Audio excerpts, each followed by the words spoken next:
Yesterday, we saw a machlokes between Rabbi and the Chachamim. The machlokes is regarding a situation where a man gives the Yavam gives the Yevama a chalitza, complete chalitza, and then he presents her with kiddushin afterwards. So the question is there a marriage here or not? The Mishnah paskins like Rabbi Akiva and says that there's no marriage, even though there's only an Isser Lav. Okay, that's what we had seen yesterday. And now we have a machlokes between Rabbi and the Chachamim, that the Chachamim say, that Rabbi says, Im Kiddush l'shem ishus, if he gave her the kiddushin for the sake of marriage, so then she needs a get from him. But, and this is according to the Chachamim, because there's tvisas kiddushin after chalitza, but if he gave it to her for the sake of yibum, he gives her like a mimer, so then even the Chachamim would agree that there's no kiddushin, because it's done bitos, it's done completely erroneously, because there's no yibum possible after chalitza. However, the Chachamim say, no, regardless of how he gave her the kiddushin, it's a valid kiddushin according to the Chachamim, and therefore she needs a get. So now, the Gemara was debating exactly how do we define this machlokus between Rebbe and the Chachamim. Remember, again, Rebbe says that you have to know what you're doing after the chalitza. So if you give her the kiddushin for the sake of ishus, for the sake of marriage, when you know that there's no yibum possible, so then it's a valid kiddushin. But if you give her kiddushin for the sake of yibum, so then it's not a valid kiddushin. Rav has said that everyone agrees that if you mamish give her kiddushin for the sake of yibum or marriage, then it's a valid marriage. Even Rebbe would agree to that. However, the machlokus is, and this is what we left off with yesterday, Rabbi says, what are we dealing with over here? Where he says to the woman, I want the lingering zika that exists now between you and me to act as the mechanism by which we will be married. In other words, I'm giving you a mimer to accompany the lingering zika. So according to Rebbe, who holds that there is a principle of zika, then this is erroneous, because there is no zika left. And if he's saying that he wants the zika to be a participant in the process of marriage when there's no zika, then the marriage cannot take place. But according to the Chachamim who hold of ein zika, then his statement is like saying, like, I want ether to accompany this marriage, or I want love to accompany this marriage. That has no role in the marriage process, and therefore zika has no role in the marriage process, and therefore it doesn't matter what he says, the marriage is a good marriage. That's where we left off with yesterday. We're up now to the fourth line in the Gemara. Rav Sharvia Amar, Bachalitza Kesheira Ida Amar La Hiskadshi Li Bezikas Yevamim Kuli Alma Lo Pligi De Lo Mahani. Rav Sharvia disagrees with Rava, and he says no. In a situation where a man gave a full bona fide chalitza to a woman, and then he presents her with kiddushin, but he says, I only want it to work because of the accompanying zika, then since I hold yesh zika, according to everyone, says Rav Sharvia, and there is no zika left here, then it's completely erroneous. He's not allowing the mechanism to work, because he's only allowing the mechanism of marriage if it's accompanied by zika, and there's no zika here. So everyone would agree, even Rebbe would agree that that's not a marriage. Vahacha, and even the Chachamim rather would agree. Vahacha b'chalitza pesula kamiflagi. You know what the machlokus between Rebbe and the Chachamim is over here? The machlokus is, what if a man gave a faulty chalitza? Now what do we mean by a faulty chalitza is when there was a mimer or a get that came before the chalitza. So he's got this yevama, he gives her a get, and then afterwards he gives her a chalitza. Now if you recall, we had learned that chalitza that comes after a get or a mimer is in a weakened state, because it is not the only severance that is being employed in order to distance himself from this woman. And as such, it does not have the same severance power as a regular chalitza. And therefore there's an argument to be made that in that situation, since it doesn't have the full severance power, perhaps by presenting her with kiddushin afterwards, that kiddushin will be tofes more readily. So Mar Savar Chalitza Pesula Poteres, Umar Savar Chalitza Pesula Eno Poteres. And this is the issue. Is there a kiddushin that's going to take hold because of the zika that may linger after a compromised chalitza. Because in other words, the argument is that according to the Chachamim, there's a compromised zika that lingers after this deficient chalitza, and therefore by making the statement that I want you to be married to me through the zika that lingers, that's a valid statement according to the Chachamim. And Rabbi says, no, it's not a valid statement because there is no lingering zika even after a deficient chalitza.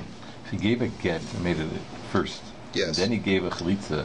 What is left over? He did the get, he did the chalitza, there should be nothing. I understand. You would argue that there should be nothing. However, chalitza only, get does not break zika at all. It only disallows him from doing yibum to her. So there's still zika after the get. The chalitza that comes after that creates a severance, but it's because of its weakened state, because it was preceded by a get. The argument that the Chachamim make is that it doesn't remove the zika entirely. Okay? These are all very abstract concepts. Don't ask me to explain it any better than I'm already doing. Ravashi Omar, Ravashi says, "The kuli alma chalitza pesula ena poteres v'hacha b'yesh tanai b'chalitza kemiflagi." Ravashi says that everyone agrees that a deficient chalitza causes there to be a lingering zika even afterwards, and therefore even Rebbe would agree that by presenting her with kiddushin, even if he says that it's a kiddushin with zika, then she would be mikudeshes. The question is over here is, what if he makes a conditional statement when he presents her with chalitza? This is not talking about deficient chalitza, this is talking about chalitza al tanai. So for example, a yavam goes over to a yavam and he says, you are hereby my chalutza on the condition that you pay me $1 million. So the question is, does that chalitza take effect even without the fulfillment of that condition or not? This is going to be undertaken by the Gemara. Can a person qualify chalitza or not? But this is part of the machlokas over here. Mar savar yesh tanai b'chalitza, mar savar ain't tanai b'chalitza. So Rebbe says, the Chachamim say that a condition works with chalitza such that if the condition is not fulfilled, there's no chalitza. And therefore, if he presents her with kiddushin afterwards, she's mekudeshes and she needs a get. However, Rebbe says no. Chalitza is unconditional by definition. So the chalitza is a valid chalitza even if she doesn't give him the $1 million. And therefore, nothing comes after chalitza. There's no kiddushin after chalitza. Ravina Amar Dekuli Alma Yesh Tanai B'chalitza. And Ravina says, I disagree. Everyone agrees that a conditional statement works to qualify the chalitza. But what's the issue over here? V'hacha b'tanai kaful kamiflagi. Mar savar ba'inan tanai kaful, umar savar lo ba'inan tanai kaful. Now what if a man makes a conditional statement but he doesn't say it in full? Now what I mean say it in full is that the Gemara in Kiddushin tells us that we learn from a biblical passage that when you make a conditional statement, in order for it to work halachically correctly, it has to be a robust conditional statement presenting both sides of the coin. Now, where do we learn this from? We learn it from the Bnei Gad and Bnei Reuven. When they confronted Moshe and they said, we would like to live on the eastern side of the Jordan, Moshe Rabbeinu consented, but he said, provided that you fulfill the following condition. And he said it this way: if you pass over the Jordan and fight with us and conquer Eretz Yisrael, then we will give you the eastern side of the Jordan. And if you don't come across with us and conquer and fight with us, then we will not give you the eastern side of the Jordan. That's what's called the Tanai Kaful. You double the statement, giving both the positive consequence and the negative consequence. Now, isn't one understood from the other? It is, but unless you say it explicitly, it doesn't have the halachic power to be embedded within that system. So therefore, let's say a man tells a woman, I'm giving you chalitza on the condition that you give me $1 million. But he neglects to give the second half, which is, and if you don't give me $1 million, it's not going to be a chalitza. So the question is the conditional statement effective in that situation or not? So according to the Chachamim, the conditional statement is effective. According to Rebbe, the conditional statement is effective nonetheless, and therefore there's no kiddushin that comes after that chalitza. Let me reverse it again. It's a little bit confusing. According to Rabbi, he says that the chalitza works because the conditional statement is not a good statement because of the fact that it was not doubled. It was not, you didn't give both sides of it. And therefore the chalitza is unconditional, and therefore if he's makadesh or afterwards, the kiddushin is no kiddushin. And the chachamim say no, that a conditional statement, even if it's not doubled, that you don't give the flip side, it still works as a conditional statement, and therefore since she hasn't fulfilled by giving him the $1 million, she's not considered a chalutza, and therefore if he presents her with kiddushin, she is mekudeshes. Everyone agrees if you give the double statement, it's... According to this opinion, everyone would agree that if you gave the double statement and she doesn't give the $1 million, then she's not a chalutza. According to this last opinion of Ravina. Okay, let us go weiter. We're going to now go through different segments of the Mishnah just to clarify the points. Some of this is a little bit technical, so please bear with us. We go through the first part of the Mishnah, which was talking about where there's one Yavam and one Yevama. And the Mishnah had gone through different permutations of where you give the Chalitza first, and that's followed with either Bia or Maimer or a Get. So the Mishnah had said, Ein achar chalitza klum, that anything that you do after chalitza doesn't count at all. Now the Mishnah at that point had also gone through different permutations where you do bia with the woman, and then you do other actions afterwards, like a maimer or a get, and the Mishnah had said, Ein achar bia klum, she's your full-fledged... The Mishnah did not say, Ein achar bia klum, it didn't make that sweeping statement. So the Gemara's question is, why not? Why didn't the Mishnah give that sweeping, comprehensive statement that anything done after bia doesn't count? So Abaye v'Rava, the Amri Teravayu, Tini ein achar bia klum. So they taka say, and I'm explaining, I think the way Rashi learns it, is that they said, you know what, in our version of the Mishnah, it actually does say ein achar bia klum. And the truth of the matter is that you have the option of writing one and not writing the other, because one is implicit, one is understood. If there's nothing after chalitza, there's nothing after bia, because in either case you're doing the biblical mechanism of what the Torah prescribes. And therefore, once you've done it, anything else that you do afterwards is inconsequential. So the Mishnah only chose one example, and Abaye and Rava's version of the Mishnah is that the Tana chose ein achar bia klum. And v'tana didan, hataras yivama l'shuk adifale. And in our version that we see before us, which is not like Abaye and Rava, why does it say Ein achar chalitza klum? Why did he choose chalitza? The answer is because it's a greater issue for our Tana to teach us about how we get a woman to be permitted to the marketplace, how we create complete severance, and make sure that she's not at all stigmatized and still attached to the household from which she came. And that for our Tana is to talk about chalitza, and that's more important to him than to talk about how a woman is considered married to the Yavam. So that's why our Tana chose ein achar chalitza klum instead of ein achar bia klum. Does he deal with this issue? I was thinking about it, this whiff of chalitza that was left, in those situations just we were talking about before. Is she permitted in those situations where there was opinions that there was a little bit, she had a get, and then there was chalitza, which didn't completely sever it in some opinions. Was she now permitted to the marketplace at that point, or did she have a whiff of that chalitza left? Well, it depends if there are other brothers or not. If there are other brothers, there's an opinion that we'll see according to Shmuel, who says that if Yavam A gives her a get and then gives her chalitza, she needs to get chalitza again from all the other brothers. From all of them, and that would create the severance. Okay, let's go on. Echad Yevama, Echad Shtei Yevamos. Our Mishnah had also said that this rule applies to whether, in other words, as far as Ein achar chalitza klum, it applies to whether you have one Yevama or whether you have two Yevamas with one Yavam. So Masnisin Deloke Ben Azai. Now, our Mishnah was making that statement when it was addressing all of the aforementioned discussions of the Mishnah, including the machlokas between Rabbi Gamliel and the Chachamim. Remember, Rabbi Gamliel and the Chachamim had argued about when you give two Yevamas, you give each one of them a maimer, you give each one of them a get. And the Mishnah had said that according to Rabbi Gamliel, ein maimer achar maimer, the ein get achar get.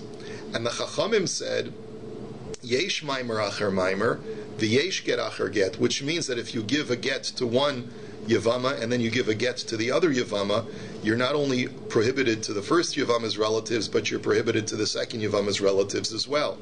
And the Gemara now says, Masnisin delo ke ben Azai. Our Mishnah, therefore, at least the Chachamim Shita, is not like Ben Azai. The Tanya Ben Azai Omer, Yesh Maimer Achar Maimer B'shnei Yevamim V'Yevama Echas, Ve'ein Maimer Achar Maimer B'shnei Yevamos V'Yevam Echad. Whereas Ben Azai agrees with the Chachamim that there is the possibility of one Maimer after another when you have two brothers and one Yevama. So in that situation, he agrees that if the first Yavam gives her a Maimer and the second Yavam gives her a Maimer, then both of them are prohibited to her relatives, right? Both of them have consequences of that Maimer having created some connection to that woman, and they both have to give her a get. However, Ben Azai disagrees with the Chachamim in the case of where you have two Yevamas and one Yavam. If the one Yavam gives a Maimer to the two Yevamas, Ben Azai holds like Rabbi Gamliel in that case, that ein maimer acher maimer ve'en get acher get. And so clearly our mission is not going according to Ben Azai. So Kate said maimer lezu v'chulei. So now we go on to the next discussion, the next part of the Mishnah talks about when you have two Yevamas and one Yavam. And it says that if you give a maimer to one and you give chalitza to the other, so then the Mishnah had said, just going back to the Mishnah, Maimer bezu the chalitza, Maimer bezu the cholatz lezu. If you give a Maimer to the first and you give chalitza to the second, harishona tzricha get. The first one needs a get, and everyone else, and that's all that needs to be done.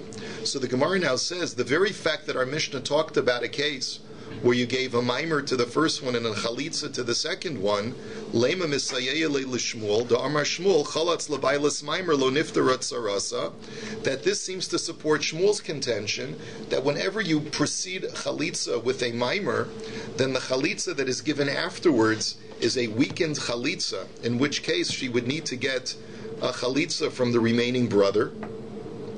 And similarly, if there were two Yevamas, the logic would dictate that if you give a maimer to Yevama A and then give her chalitza, you haven't fully exempted the second Yevama, and you'd have to give her chalitza as well. And that's why the case of the Mishnah is where you give a maimer to A and then you give chalitza to B, because you only have the option of you're going to have to give her chalitza anyway. Because once you give a maimer to A, you don't exempt the second woman from chalitza. You're going to have to give, if you give a maimer to A, you're going to have to give A get, and then you're going to have to give chalitza to either both of them or just to B. So this seems to support Shmuel, because the case of the Mishnah is that you give first a maimer to A and then you give chalitza to B. V'tiyufta de Rav Yosef.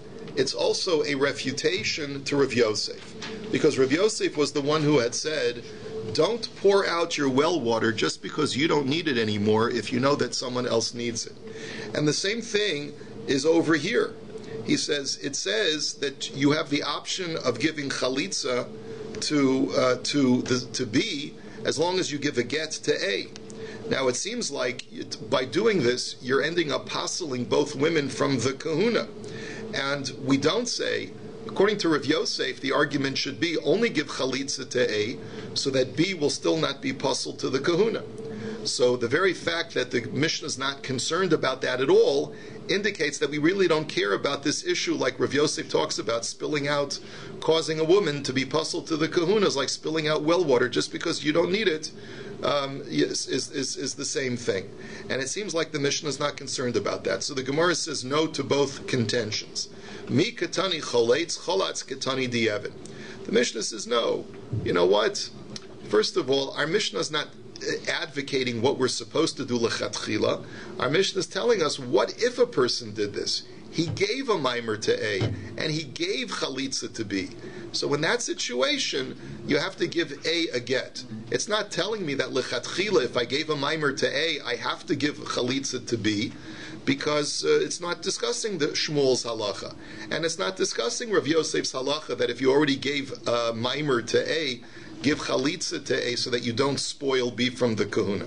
Our Mishnah is only talking about post facto, what if you did it this way, but it's not advocating what I should do lechatchila.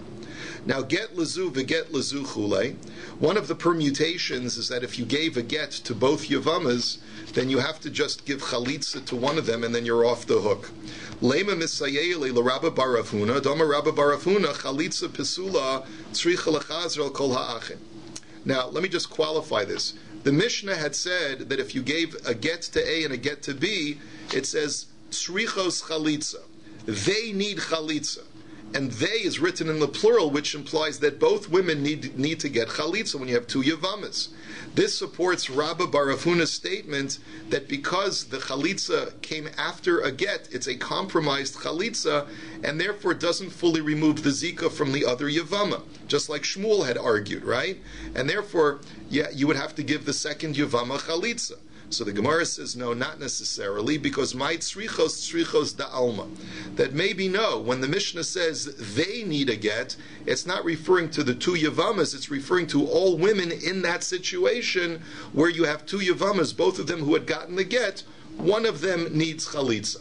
But in all familial situations like that, make sure that one of the women gets chalitza. So that's all the Mishnah is saying, and it's not necessarily indicating that both women need chalitza. Let's go on to the next part of the Mishnah. Get lezu v'cholatz lezu.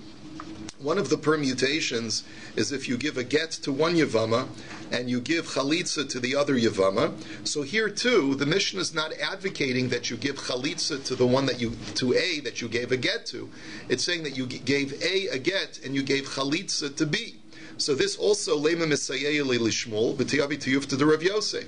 Once again, this line of the Mishnah seems to indicate that you don't have the option of giving a chalitza because you've already given her a get, and if you gave her chalitza, it would be a compromised chalitza, and you would still require you to give B chalitza, just like Shmuel says. And this Mishnah also indicates that we're not concerned about spoiling this woman from the kahuna gratuitously, not like Rav Yosef says. So Lema Misayele Lishmol V'Dev Tiyuv to the Rav Yosef. So the Gemara says again, no, the very same answer. Mi Katani Choletz, Cholatz Katani Di'evet. Our Mishnah is not advocating what to do lechatchila. It's telling us what happens if a guy did it this way. He gave A get and he gave B chalitza. So you can't infer anything about the halacha lechatchila. Then Cholatz v'Cholatz. Oh, cholatz v'chulei. So the Mishnah had said at the end part, when you have two Yevamas, that once again, ein achar chalitza klum.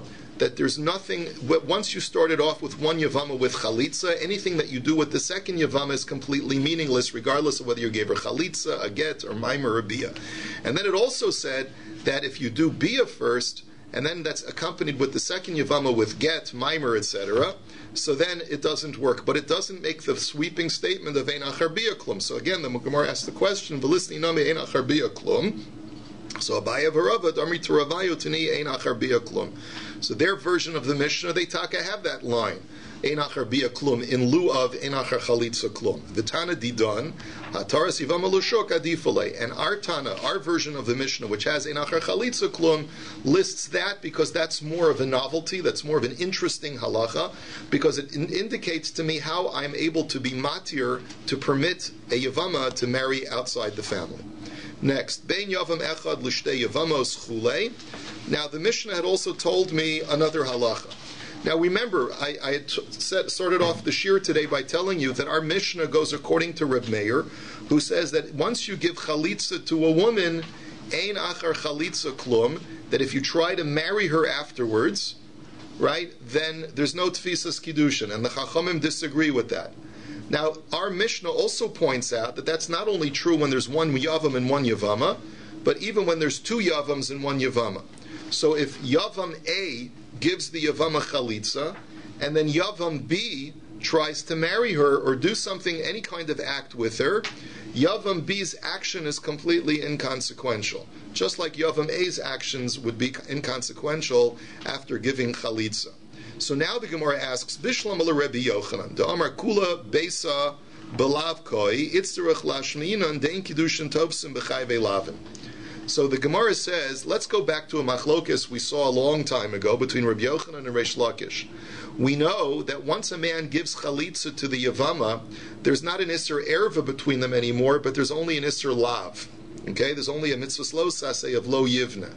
According to Rabbi Yochanan, that Isser Lav does not just apply to that Yavam and that Yevama, but it also applies to the other Yevamas and to the other Yavams, to the other brothers as well, who were not participating in the act.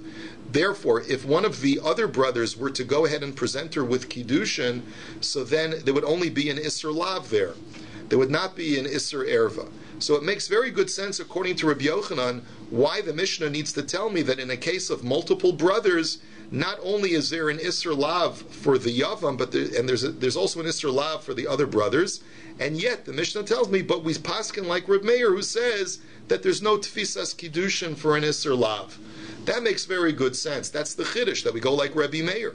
Ela Reish Lakish da Omar Kula Beisa Bekaris Koi Itzrich Lashmeinan Dein Kedushin Tovsim Bechayve Krisus ?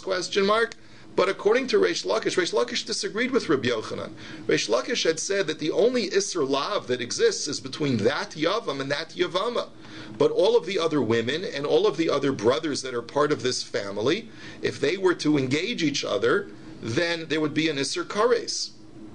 And therefore, why does the Mishnah have to tell me that if another brother who did not do the chalitza, but another brother goes ahead and tries to give kiddushin, that there's no kiddushin? That's obvious. Why does the Mishnah have to tell me that when there's an Isser Kares, there's no Tfisas Kiddushin? That's self-evident according to everyone, not just according to Rabbi Akiva.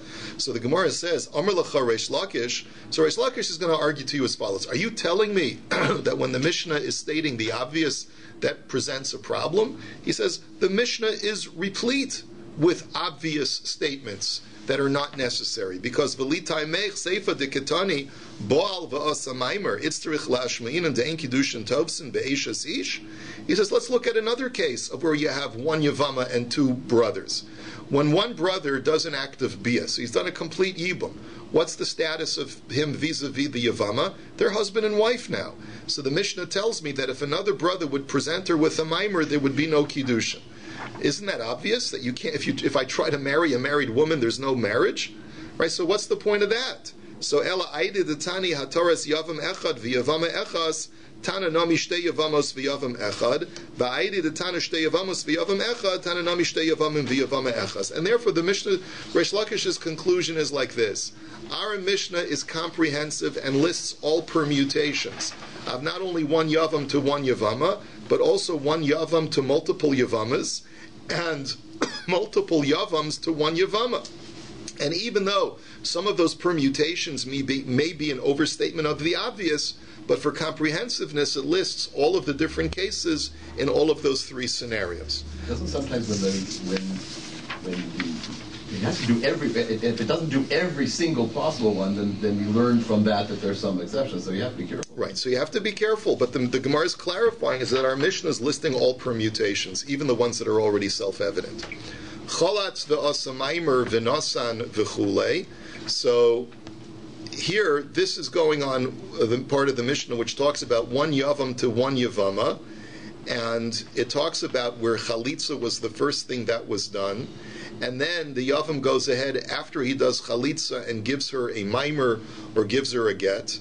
So now the Gemara says, Bishlam achalatz v'asa maimer itzterich salkadaita chamina nigzer maimer debasar chalitza to maimer dekame chalitza kamash malan delo gazrina. I can understand the Mishnah telling me what would be the halacha if you give a maimer after chalitza. And the chiddush is that ein achar chalitza klum. Nothing works if it comes after regular chalitza. And the reason why you have to teach me that is because maybe I would have thought that the rabbis would have come and stepped in that case, and they would have said, you know what?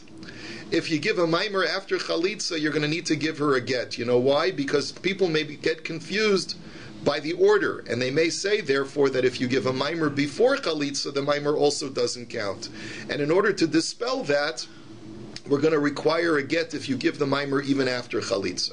So to that the Mishnah says no. Once you give chalitza, then you don't have to worry about anything else that happens. Elacholatz v'nasan get lamali. But why does the Mishnah have to talk about a case where the guy first gives chalitza and then he gives a get afterwards? Obviously, the get is not going to do anything more than the chalitza already did. You got complete severance with the chalitza. Why does the Mishnah have to tell me that the get is meaningless? Like, what are the ramifications of that? So the Gemara says, "V'litai mechema seifa." But according to your question, let me ask you another seemingly superfluous statement of the Mishnah in the next part. Baal v'asa maimer, baal v'nasan get. If a man has bia with the Yevama and then he gives her a maimer, or if he has bia with her and then he gives her a get, both of those actions are meaningless. So bishlam a baal v'nasan get, itzterich salkadaita chamina nigzor get the basar be'ila ata get the kame be'ila kamash malan delo gazrina. I could understand the chiddush of telling me that if he first does bia and then he gives her a get, forget about it, don't worry about it, the get is meaningless and you don't have to separate from her, because you might have thought that maybe if in that scenario the rabbis would step in and say, well, if he gives her a bia first and then a get, we're going to have to asr her to him, lest people reverse the order and talk about a get which comes before bia, in which case shitaka will be asr to him. So kamash malan, that we don't make such a gezerah. But what's the point of telling me that if he gives a mimer after bia, then the mimer is meaningless? Obviously it's meaningless. She's already married to him. So by giving her a wedding ring, obviously that's not going to do any further damage. So avol bal va'asa mimer lamali. So ella aidi detana cholatz va'asa mimer. So the answer is a Gemara, again, for comprehensiveness. Because the Mishnah talked about a case of first chalitza and then a mimer, tananomi bal va'asa mimer. It also talked about a case of bia followed by a mimer. And because the Mishnah talked about first bia and then get, tell me a chiddush that the get is meaningless, it also for comprehensiveness talks about a case of chalitza followed by a get. But the reality is that those cases go without saying, they don't even need to be mentioned. Let us finish the last part. Bisman shehi v'chulei. The last part of the Mishnah had talked about a situation where you have, and the way that Rashi understood it, is where you have a case of 3 Yevamas, 1 Yavam and 3 Yevamas, and you do a series of actions where you give a get to A, you give bia to B, and you give a mimer to C, or you give a mimer to A, bia to B, and a get to C. But in either case, the bia is in the middle. You give bia to B. So just remember, bia B, okay? So in all of those cases, what you have is what's called a compromised bia. It's called a bia pisula. And because it's a bia pisula, the rabbi stepped in and said, even though normally, once you give yibum to a yevama, anything that you do to the next yevama afterwards is meaningless, but because the bia was a bia pisula, because it came after you did something to another yevama, so then by doing something to the third yevama, you actually have stigmatized her through that act, and therefore the get has to be reckoned with, the mimer has to be reckoned with, even though it's given after bia. So masnisin deloki haitana. Our Mishnah, therefore, does not go according to the following Tana, because we have 2 opinions in our Mishnah regarding what that case where bia is in the middle. We have the Tana Kama who says that there is a difference between when bia is in the middle and when chalitza is in the middle. Our Tana says that when bia is in the middle, when bia is given to B, so then you do have to be concerned about what is given to C. But let's say chalitza is given to the middle one, then ein achar chalitza klum, you don't have to worry about what's given to C. And the reason is because, like we talked out on Daf Nun Aleph, or Daf Nun rather, that there's no reason to be gozer or anything further. Once the chalitza is done, game over, even though it's a compromised chalitza. So let's be aware of that. Comes along Rabbi Nechemya as the last voice of our Mishnah on Daf Nun, and he says, both in the case of where bia is given to the middle and when chalitza is given to the middle, ein achareha klum, once you've given bia or chalitza to B, you don't have to worry what's given to C, it's completely meaningless. So we have a machlokus in our Mishnah already between the Tana Kama and Rabbi Nechemya. The Tana Kama says, with bia, you do have to be concerned what's given to C, and with chalitza, you don't. And Rabbi Nechemya says, both with bia and chalitza, you don't have to be concerned about what you give to C. Comes along, the Gemara now says, but there's a third Tana, who's Abba Yossi ben Yochanan Ish Yerushalayim. And he says, Omer Mishum Rabbi Meir, Echas be'ila ve'echas chalitza batchila ein achareha klum, be'emtzu v'sof yesh achareha klum. He says, both for bia and chalitza, you do have to be concerned about what's given to C. If you gave Bia in the middle, to the middle Yevama, so then you do have to be concerned about the stigma that is caused by the get or the mimer that's given to C. B'shalosh machlokas b'davar, and therefore concludes the Gemara that there are three, it's a three-way machlokas. Tanakama sovar Bia di'ika l'migzar gazrinan, chalitza deleka l'migzar lo gazrinan. The Tanakama says that with Bia we have a concern. The concern is that if we say that C is not affected at all after a Bia, then people will come to think that a Bia that comes after a mimer is completely effective, and they'll therefore come to think that Bia that comes after a Bia is also effective. And in order to dispel that, we therefore say that Bia that comes after a mimer is a compromised Bia, such that what's given to C is going to be effective as well. There's going to be some consequence there. But when it comes to chalitza, the rabbis didn't have that same concern, and therefore they said chalitza has finality, even if when it's given to B, even though something was given to A, even if a mimer was given to A first. For Rabbi Nechemia savar Bia nami leka lemigzar, and Rabbi Nechemia says no. Both for chalitza and bia, they both have finality. I'm not worried about what people are going to think, and therefore, whether you did bia to be or chalitza to be, whatever you do to see is inconsequential. Udika amart ligzor bia achar haget mishum bia achar chalitza. Your concern is that if you give we should be worried that if a man does bia after a get, we should say that it's consequential and that it's defective in some way, lest people to think that if a person were to do bia after chalitza, that would count in some way. So he says, no, you don't have to worry about that. Kevin the chalitza deoraisa made the yadi. Don't think that people are going to get confused just because we say that bia has finality after you gave a get. People will come to think that bia has some substance if you do it to B after you already gave chalitza to A. People will know the difference between a get and chalitza, so you don't have to worry about that confusion. And your argument that we should say that if we give substance to a bia that's done after you gave a mimer, then people will think that there's substance to bia that's done after giving bia to A, and then people will think that that's okay. No, I'm not worried about that either, says Rabbi Nechemia. Kevin de bia deoraisa ha made the yadi. People will know the difference between a mimer and actual bia. People know that bia is a deoraisa mechanism. People know that chalitza is a deoraisa mechanism. So I'm bichlal not worried, and therefore I hold that if bia follows a mimer, or if bia follows or chalitza follows a get, or bia follows a get, I'm not at all concerned, and therefore it has finality, and you don't have to, and whatever's done to see is inconsequential. Va'Abba Yossi ben Chanan saber lo kirabanan, the gazru b'bia v'gazer chalitza mishum bia. And Abba Yossi is worried, has the same concern that the Chachamim have. He's more machmir on the other end. He says, not only am I worried that people will confuse bia achar mimer for bia achar bia, and therefore I hold that if a guy gave B bia after having given a mimer, people will get confused and they'll think that if we say that the bia is final, people will think that it's okay to do a bia after a bia.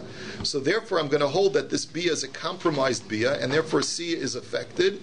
And Abba Yossi goes even further. He says, and I'm going to say that by chalitza too, lest people not get confused and say that if chalitza is not compromised, then B is also not compromised. And therefore he says, even when B gets chalitza, it's a compromised chalitza, and whatever you give to C is consequential as well. It's very complicated and technical. Let's just go on. Hadron alach Rabbi Gamliel. Next, this is going to be fun. You'll have a good time with this next Mishnah. Habal yevimto bein b'shogeg, bein b'mezid, bein ba'ones, bein b'radza. This Mishnah is all about sexual activity, and it basically tells me that no matter how you perform the sexual act, once it's done, you fulfilled the mitzvah of yibum, and this woman is your wife.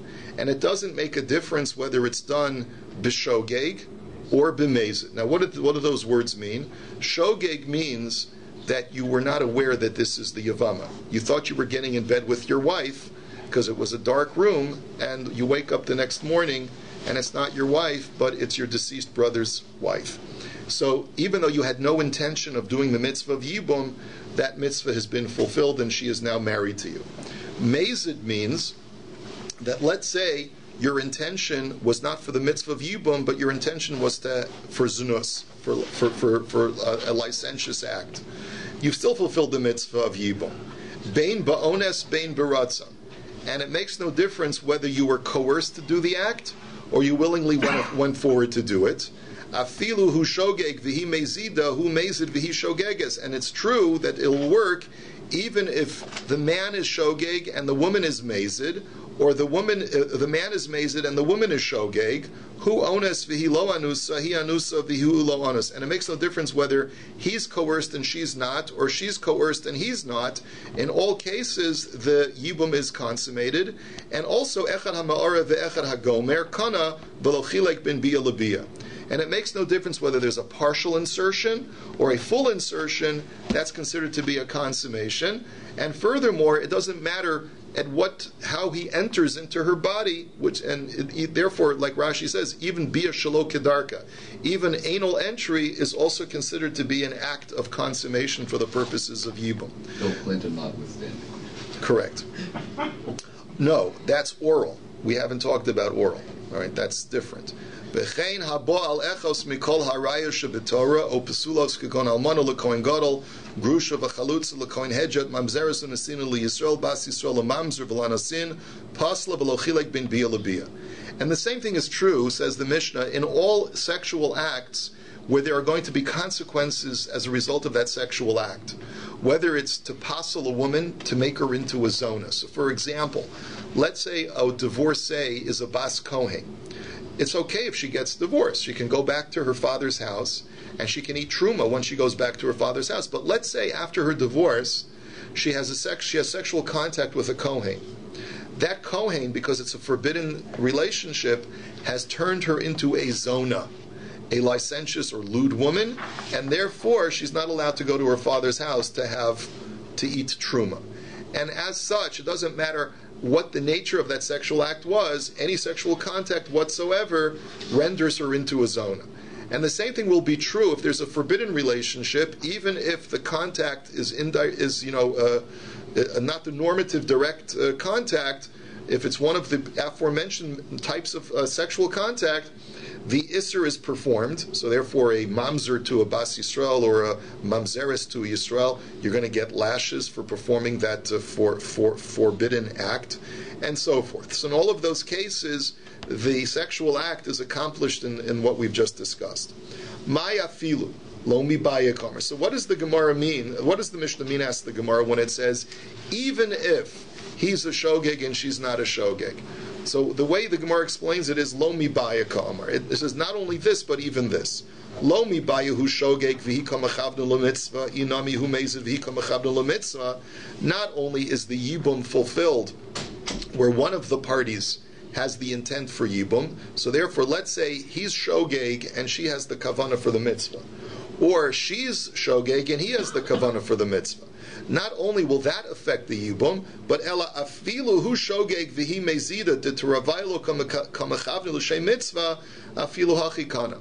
But even when both of them are not into or not thinking about the mitzvah, so for example, he's a shogeg and she's a mezid, he doesn't even know that he's having relations with the yavama, and she knows that she's having relations with him, but her kavan is not for the mitzvah, but rather for zunus. Even in that case, where both of them are not thinking about the mitzvah of yibum is performed nonetheless. Tani Rabbi Chia, afilu shneim shogegim, shneim mezidim, shneim anusim. And Rabbi Chia confirms that in the Brisa, where it says that even if both of them are shogeg, both of them are mezid, or both of them are coerced, in all of those cases, the yibum is performed nonetheless. So now the Gemara asks another technical question. Anus de masnisin hechidami. When you say that if a man is coerced into the act of the sexual act, into bia, what does that mean? If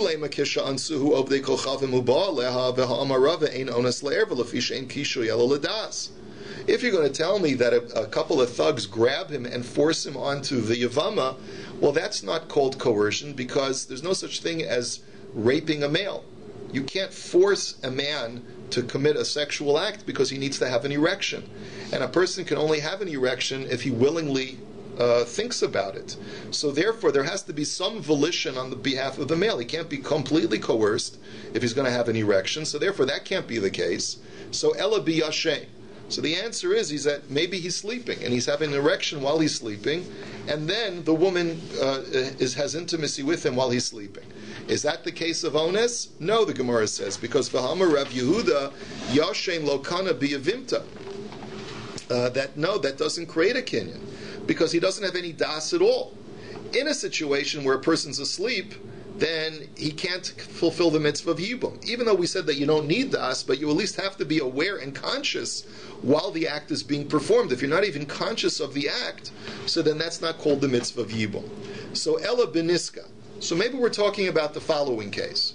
A man is in bed with his wife and he's about to perform the sexual act, and there's a window right near his bed, and he rolls over and he falls out the window, and while he's having an erection he falls on top of a woman and hits the bullseye, as so to speak. So in that situation, perhaps you could say that this is a case of onus. This is a case where a man is coerced against his will to perform a sexual act with the Yevama. But v'ha'amar Rabba nafal min agag v'niska chayiv ba'arba dvarim u'v'vim tolokana. But Rabbi says that in that situation, you're liable for monetary damages to the woman for having violated her. However, and also if you cause damage to property on the way down.